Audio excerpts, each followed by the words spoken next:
Hi there, Cheryl McKay here, and I want to tell you a little bit about what I learned when I went to the Temecula Summit. One of the sessions that I went to was called Desmos Bingo and Other Games.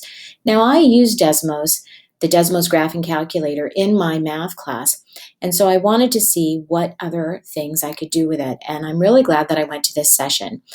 What I found was that there's a lot of other components to Desmos that allow me to create activities, to take activities from other teachers. It's really quite fun. If you're not familiar with Desmos, you can go ahead and go to desmos.com and you can see the graphing calculator. You can create your own account.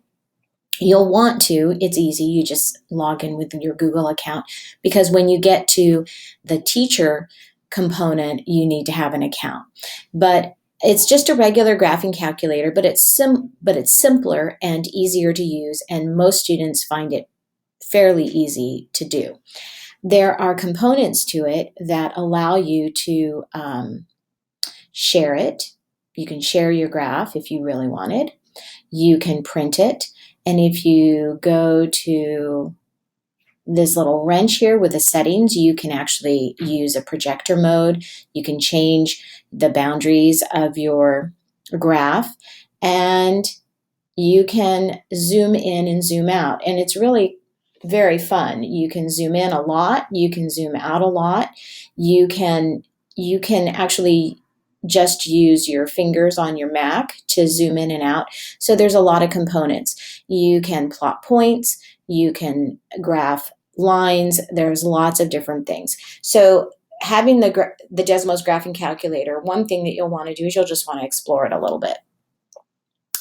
But let's go ahead, and maybe you're like, I don't know how, like me, I didn't know how to use a graphing calculator. And so it was helpful for me to go to learn.desmos.com, which helps you to try out different things. So you can see that this can be used with elementary, middle school, high school, even calculus. And you can, if you click on one of these, it will take you to many different components that are used. You can also, from within the Desmos calculator, if you go to this question mark for help, you can actually search for things. And that's what I did, is I would just search for things. I didn't realize that there was this entire website that was designed with tutorials and videos. There's not only videos, but interactive tours that kind of walk you through it. So it's very cool. And the other thing about it is that if you don't want to look at it by grade level and you just want to learn by feature, you can look at all of the different features that are available and take a look and mess with those by clicking on this right here. And then there's another component which is called teacher.desmos.com, and this has a little bit of information about it that will help you. So this is a great landing page to be able to explore Desmos and all that it has to offer.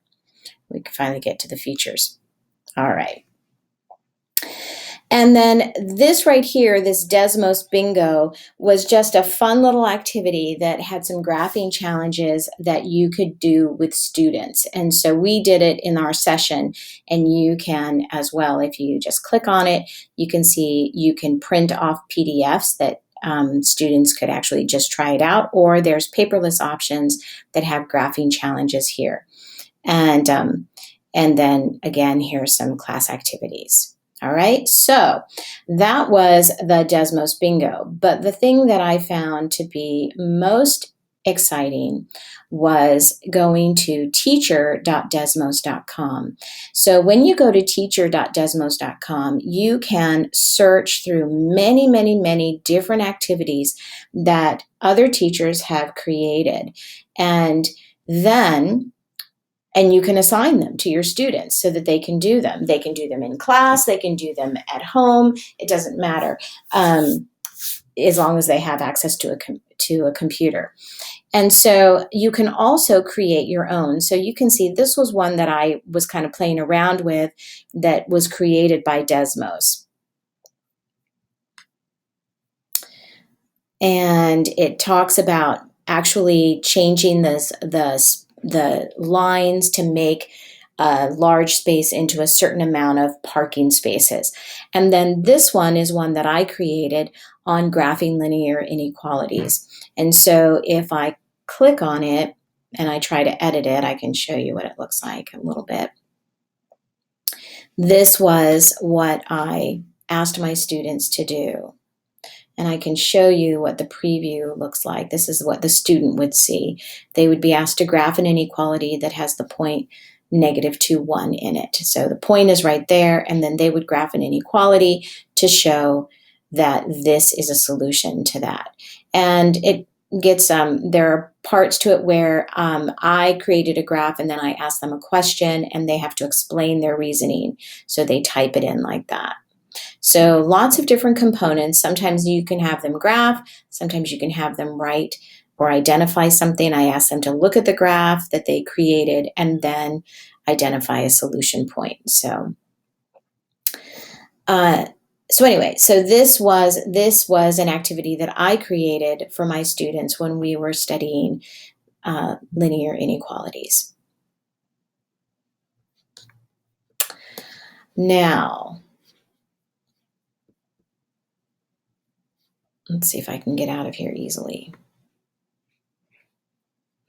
So the cool thing about the teacher.desmos is that not only can you create things that you share with your students, but bottom line is all you have to do is give them a code. So I have 4 students who have completed this activity, and if you click on, and if I give them this code, KKPY, all they have to do is go to student.desmos.com and put in this code, and then they can do the activity themselves. I can look at the activity and see how my students are doing. So here is, let's see, which student is this?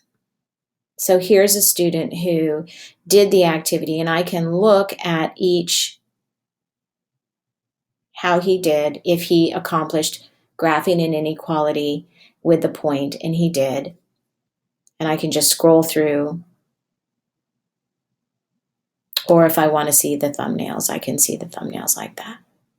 Okay, so it's really pretty cool, and I've enjoyed playing around with it. It didn't take me because I had used Desmos a little bit with my students already, it wasn't too difficult to figure this out, but it did take a little bit of time, a little trial and error.